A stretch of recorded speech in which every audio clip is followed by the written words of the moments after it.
Today, I'm honored to welcome you, Patrick. Patrick's root causes goes way back, where he made his studies and PhD in economics, served large corporates, and found out that he truly has an entrepreneurial DNA.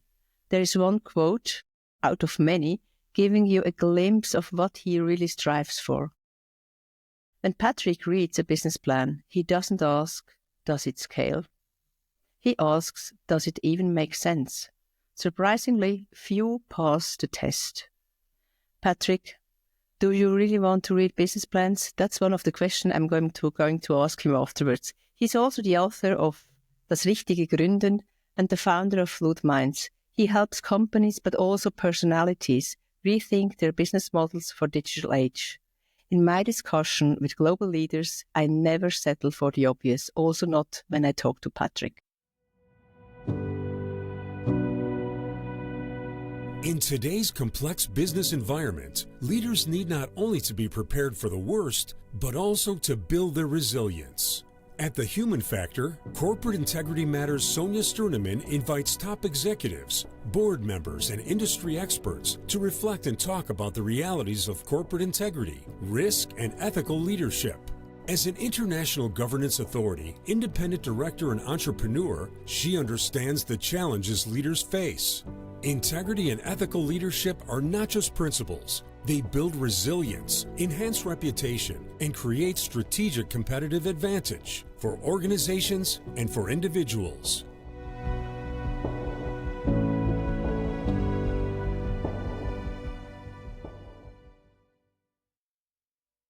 What is written in his resume tells only part of his story, but what truly shapes his leadership in corporate integrity is much more. That's what we want to find out. Today, we explore the unseen factors that influence decision-making, risk, and resilience at the top when it comes to business models. What experiences have shaped today's guest? That's what we would like to find out. What can we learn from someone who has seen and analyzed thousands of business cases? Let's dive into Patrick's insights on corporate integrity in his daily work as an entrepreneur, as an advisor, but just also as a human being. I'm honored to have you here, Patrick. Let's get started. And Good morning, Sonja. Yeah, it's already midday, I think, for both of us, isn't it? It depends when you wake up or when you decide that business day starts. But that's true. Yeah, it's the fresh day or fresh start of the day. So but I'm honored to be here. Thanks for the invite. No, it's great that you have time, and we know us for many years, and we had a lot of discussions already in the past. And when I got prepared the last days, I'm really curious. So do you think that it's important to read the business cases these days, or are there other success factors even more important than a business case? I mean, the business case is just the output of a lot of answers you should give. Why in the world should your business exist? But of course, you can't answer that question of why if you don't understand who are your customer segments, what are the value you create for your customers. And that's quite often forgotten. People think profit is the purpose of a company. Profit is a function of revenue. So the big question is, do customers really love to do business with you? And the better you can answer that question, the more revenue you will get, and probably you're much more profitable. So it's a big question. I'm not a big fan of business cases, but I like to have 4 questions answered inside this business plan or case. So the first is, why should customers be excited about you? Do you have any magic how you provide the service for your customers? What's the magic of your revenue model or the economics of your revenue model? And why should the right people work for you? So super interesting, because I think that's exactly what I wanted to hear. Not the content, of course, but what you said about a business case, and that it's much more than just the name or the word of a business case, what we all learned at school, I think. But when you come up with the term magic, I think that's really magic, because that's what a lot of companies often do not get, isn't it? I mean, we all believe that we, as a business person, we have to be rational. So people don't want to talk about magic. But in the end, you have to have customers who are willing to spend so much more money on your services. And this is not just possible by ripping them off because you have a monopoly in something or you have a good lock-in in them, but you should create value, which is so much higher than your cost structure. And in between where you create the value for your customers and the price, you create customer value. And this is what companies are for, creating customer value. And that's the magic formula of profits. Again, okay, so what's the magic formula? So what is magic? That's what I would like to explore a little bit more with you, because that's maybe also exactly what you, how should I say, I think you can also talk a little bit more about your pioneering path of business models, because I think that's what our audience does not know yet, but maybe in another few seconds. When we go back to magic, what is needed to come up with that concept? What do you think are the ingredients of being magic or having a value proposition which is magic? One of these questions which are difficult to answer, and quite often it is like when you see a magic business model, you can say it is magic. But the big ingredients is always you create value for your customer. But then you also have what I call the business architecture to fulfill it. And because we can promise very easily a lot of stuff. The question, can we fulfill it? And as an entrepreneur, you have you juggle with 4 balls and they all have to be in the air at the same time. So you have to be customer centric. You have to have deep understanding what jobs you solve for your customer. Then, of course, you need a machine to deliver that value. But company is not just for delivering value for customers, but also you have to live from it and you have to understand the economics. And this is very important. A lot of people think revenue model is about just your income sources and your cost structure, but it's the economics, how they work. When is your cash flow coming in? When is your cash outs? Can create protection for your business model. But in the end, it's all about people who create this company. And we always forget, we think businesses have rational strategies, but in the end, it's the human side who makes the difference in a business. Even if you see code in, let's say, cloud services, it's made by humans. And this is so important because, you see even beautiful code, and this is made by humans, and they make the difference because in the end, you can almost copy everything. Now we are getting closer because that's the route I would like to take with you. When you talk about the why, I also have the how in mind. So how do we do business? How do we create magic? What do you think about the how? Because that's what you said now before with the people, how important people are. And I truly believe also how people behave internally, but also externally with their stakeholders. So what is your opinion on that? When you see all these kind of interesting business models, you also challenge them. I know that also from your clients that you are not, how should I say, you really want to stretch and ask the right questions. What about the how? How do we do business? The how is very closely related to the why.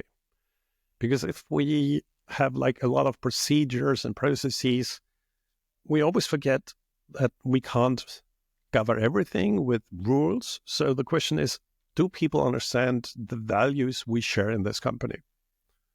And this is, I think, extremely important when it comes to compliance. We think quite often today that compliance is about rules and more rules, and people have to obey the rules, instead of quite often asking, what was the basic purpose of our business? And if we understand how in a conflict, we should dissolve that conflict, because we have a lot of conflicts. Shall we look at the rules of compliance rules? Yes, they are there. But if something is not governed, how should our decision being governed by the values? And it's interesting, there was a case long time ago. It was an American aluminum manufacturer. And it was a totally in stress. Everything didn't work. It was unprofitable. They had a lot of debt, actually. And the question was, how do you start changing this company? And when the CEO stepped up in his first shareholder meeting, everybody expected to have that he would present a plan on, how does it say, profitability, like cost cutting, etc. But he didn't do it. He said, safety first. And everybody said, whoa, whoa, whoa, whoa, whoa, whoa, whoa, whoa. And he said, but the core value in our company is safety for the workers. And everybody said, why? I mean, yes, of course, it's important not to have death, but in the end, it's profit. And it turned out to be one of the most brilliant moves, because how do you get the unions on your side if the processes are rotten? They think you want to do cost cutting. But if you say safety first, and you come up with a Six Sigma plan that no accidents will happen, your processes will improve as well. Your efficiency will go up as well. But nobody can argue against safety. And he used the approach that having zero accident culture as a way to improve the how. But first he understood, or he communicated the why. And this, I think, is a very good example how all the components of a business model are related. Because if you think that safety of your workers comes first, you have to have great processes. And with great processes, you get also profits. And it's interesting, he didn't start from the profit side, because, I mean, how do you want to persuade the units? So he came from the human side and used that approach. And then what's interesting, one of his board members, he did one big mistake. And that was very simple. There was an accident and he didn't report the accident. The guy got fired immediately. So a lot of people from the outside said, how can you fire him? He's one of your best guys. He's with the company 5 years. You have done so many good things. He said he didn't understand what our values are.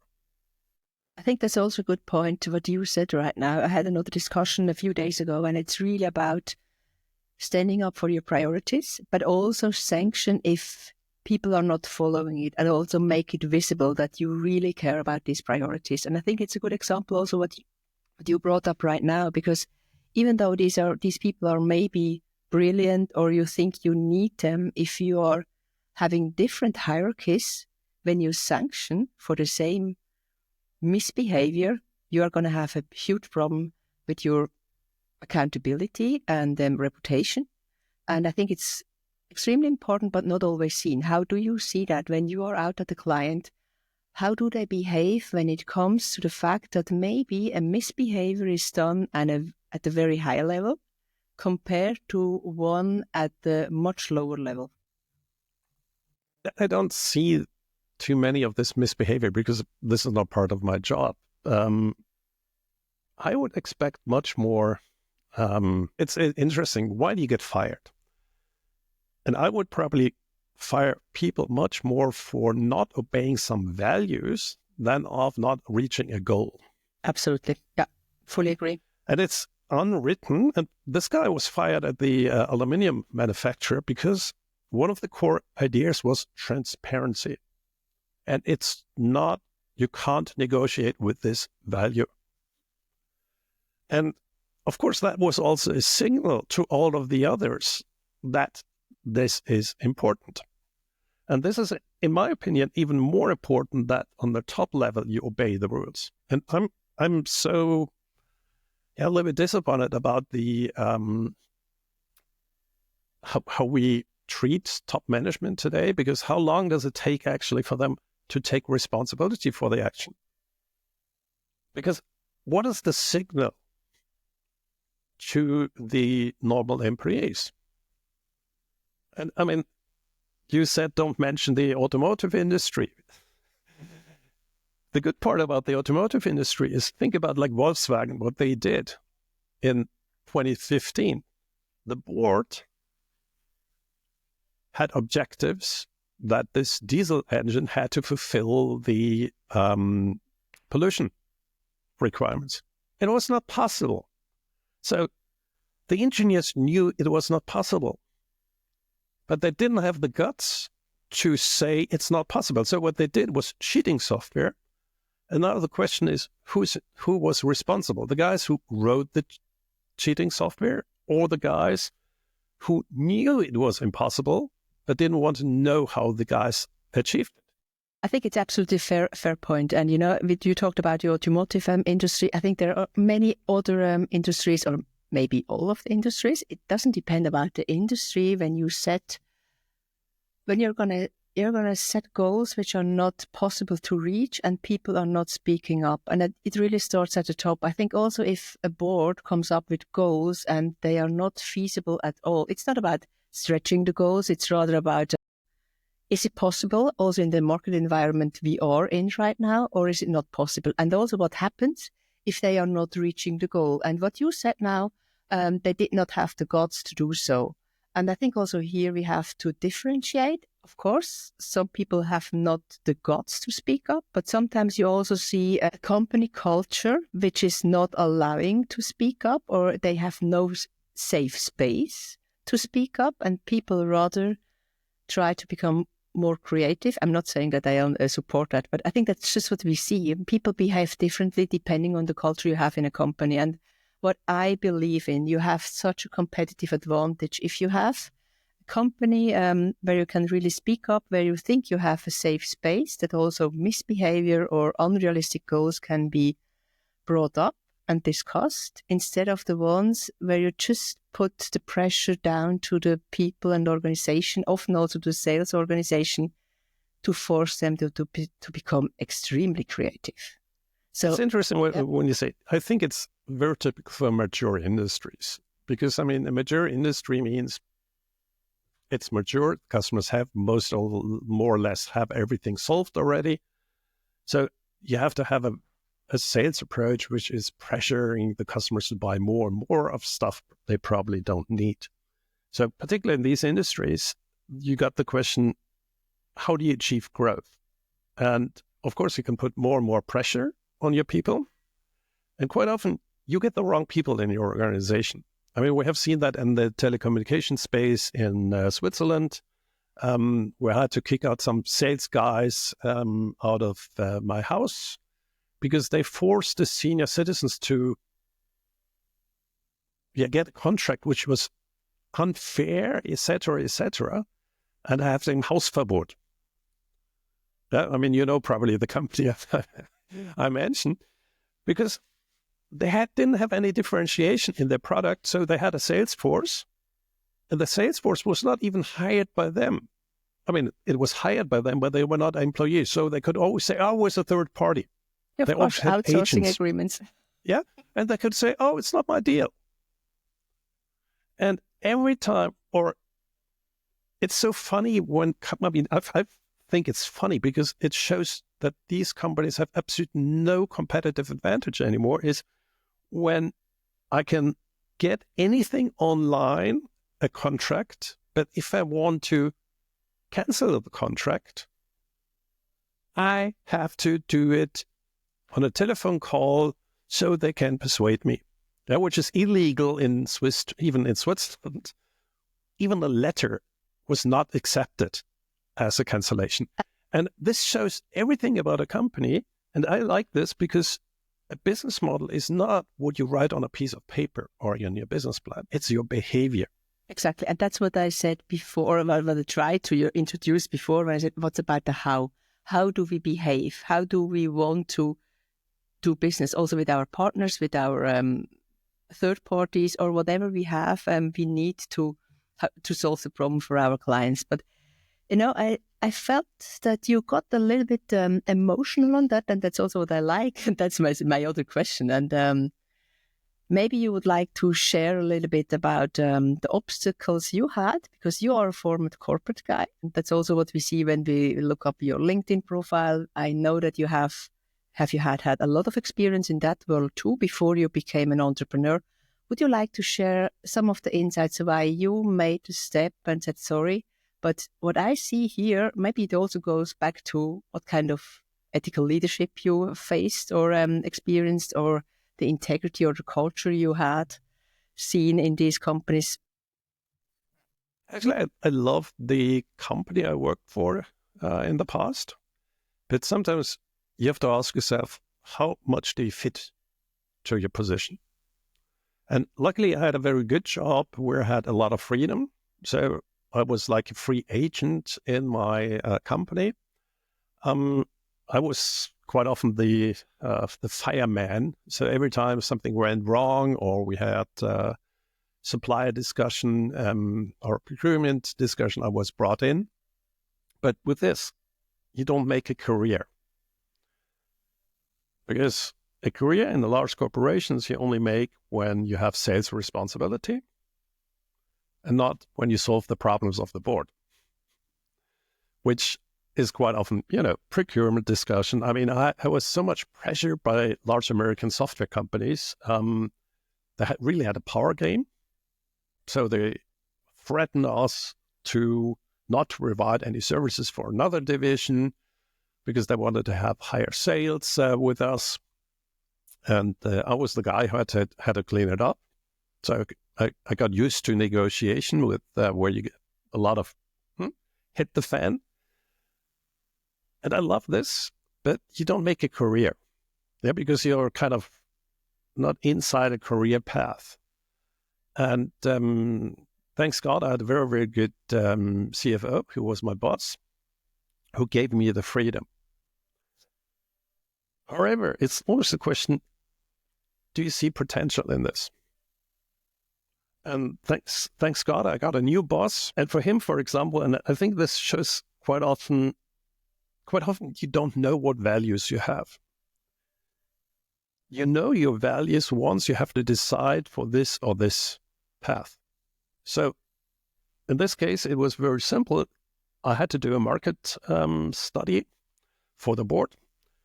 And for my new my new boss, it was important that the figures worked in the way that if the banking market grew by X plus this, it had to be the total market.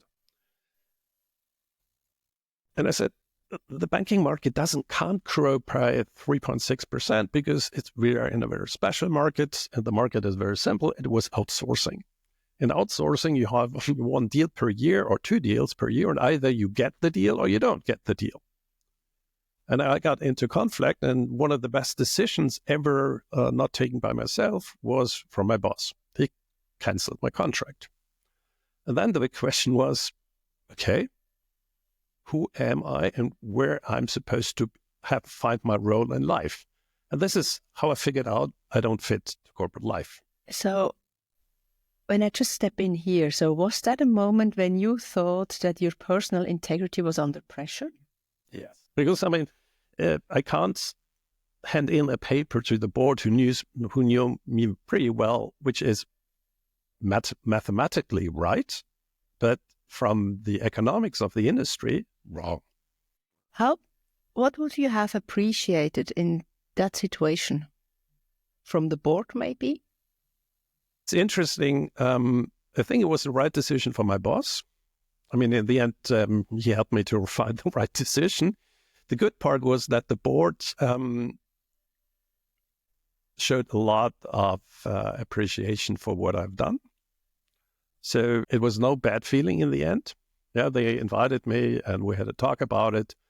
And we both came to the point that probably in that situation it was better to find a new work. And for me, it was a great opportunity to think about what really counts in my life. But of course, it is huge uncertainty. But you ask me, why is it important? One of the key questions I always had in my life was always, how much freedom do I have when I have a job? And it was interesting. The first time I was asked after university about my job, and the guy asked me, so what's important for you in your job? And I said, quit any time. And I always have at least half a year cash to do so. And then he started laughing. He said, I have the same. And that was the reason why he hired me, because we both felt so important to have that independency, that we can leave a job. Because if your employees can leave your job, not because they're dependent on the salary, you get authentic personnel. Absolutely. And you know what? You are now, how should I say, you are now telling people what they need to have to leave these kind of organizations. But somehow it's also a pity, because exactly people like you having a great set of values, know what integrity is, what it means to have a great culture, also to make people, to give people a safe space to work and to speak up in. I think it's too bad that many people need to leave, because maybe also experiencing more or less the same as you did right now. So what can organizations do, or what do you think could organizations do to keep these kind of people? These people with a high level of integrity. And, it's too bad. It's also what I see. People don't want to work for these kind of PM companies. I think also boards don't want to have people leaving, especially not these kind of people leaving with that set of values. I think that's a challenge we have right now when we look at the corporate world. Absolutely. And I mean, I never said how it came there to this point, why I talk about values, etc. I'm coming from, I did a Banklehre, so apprenticeship in banking. I studied finance and accounting. I did my PhD with a supervisor who's in information science, so computer science. So how did I come up with all these ideas of values? Because I looked at companies and I figured out we have to deeply understand why they do exist. What is the value? Because once digitalization happens, we have disruption. And the question is, what kind of people do you need to change these business models? So my term I came up with in 2001 was business model innovation. And this is one of the biggest challenges to change your business model, because everything in your board, the know-how in the board, is all about the past. So the question is, how do you get this momentum for change? And so far I've failed, and I think also European industry failed, because we do a little bit of transformation. I'm not very sure if really large corporations can transfer their business model. I'd like to challenge you here. Because now I support what you are saying, that you said what the board knows comes from the past, but not only what the board knows, every human being only has the experience of the past. And now I think it's even more important to have a different mindset. We need to have a mindset of growth to stay dynamic, and also dynamic in the environment we have right now, because it's uncertainty wherever you look at. And I think this kind of flexibility gives us as individuals, no matter whether we work in a company or employees, or whether we are external advisors, or whether we are serving as boards or whatever, we need to have this kind of flexibility to stay resilient, and also to give exactly that kind of strength back to the organizations. Because I think the more resilient we are as people, the more resilient also organizations become. I like what you said, because I had the same word in mind, the resilience. And one of the best divisions I ever worked for was the field service.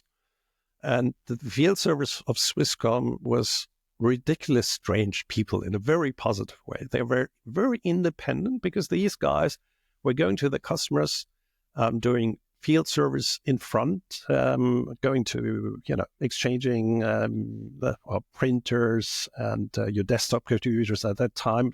Today doesn't exist. And one of the most interesting part was they were so solution oriented, because they were kind of independent agents. And that's the reason why they loved their job, because once they left the office, it was their service. So they were pretty free to choose how they were deciding how they run their life. And it was funny, because quite a lot of them had tattoos. And that was 20 years ago. Tattoos were not that famous like they have there in the moment. And we won Credit Suisse as a customer.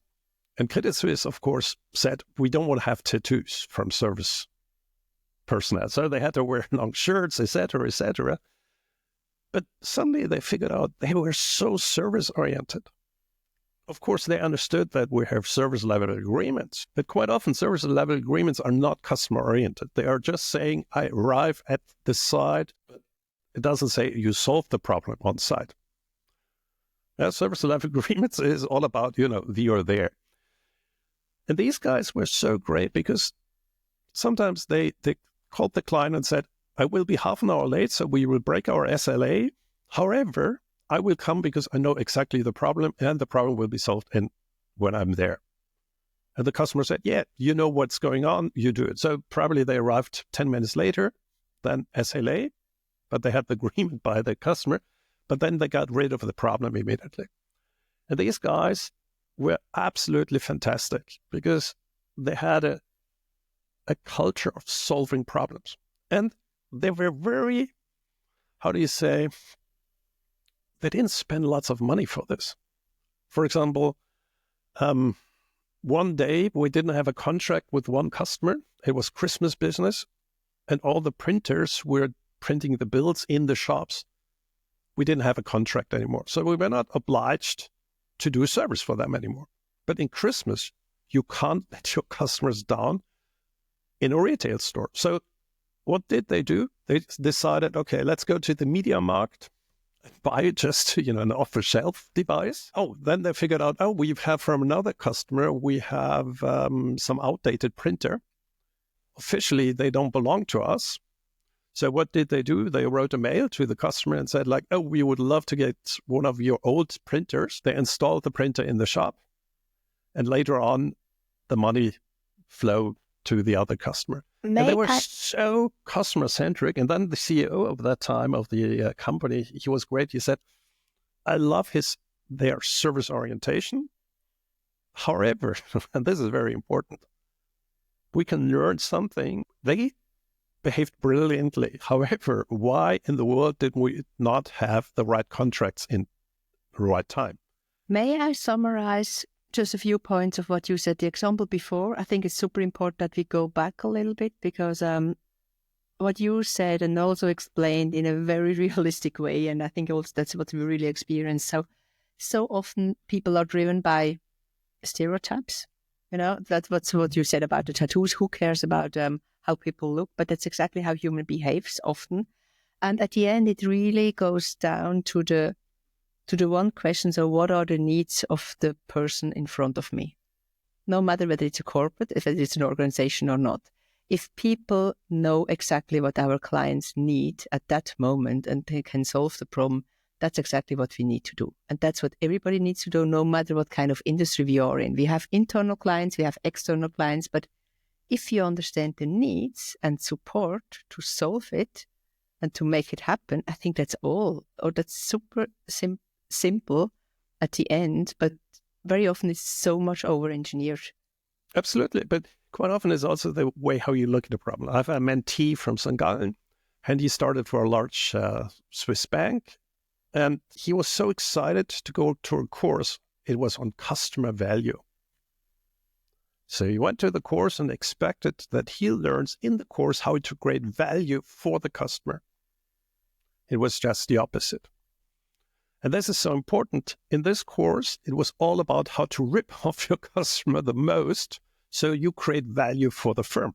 In the end, you have to create first value to your customer and then for the firm. And I think this is a good point to show quite often the contradictions we have in business models. But one sentence, Patrick, just one sentence. That's what I tried to do before. How do you do that? In one sentence, because I have my idea, but I'm not sharing it before you did it. How do you create value? And not over-engineer, not from an academic perspective. How do you create value? Everybody in your organization should understand the core of your business model, meaning why you create or what kind of value you create for your customers. What are his or her mechanism for this value creation? So people don't behave like a machine. They have a certain degree of understanding what their value in this huge organization is. And this helps. What do you think about know the needs of the person you have in front of you? Absolutely. I would say I think it's know super the simple. job to be done. I mean, you don't have to be nice sometimes. No. I hate it when a hotel guy always say, how can I help you?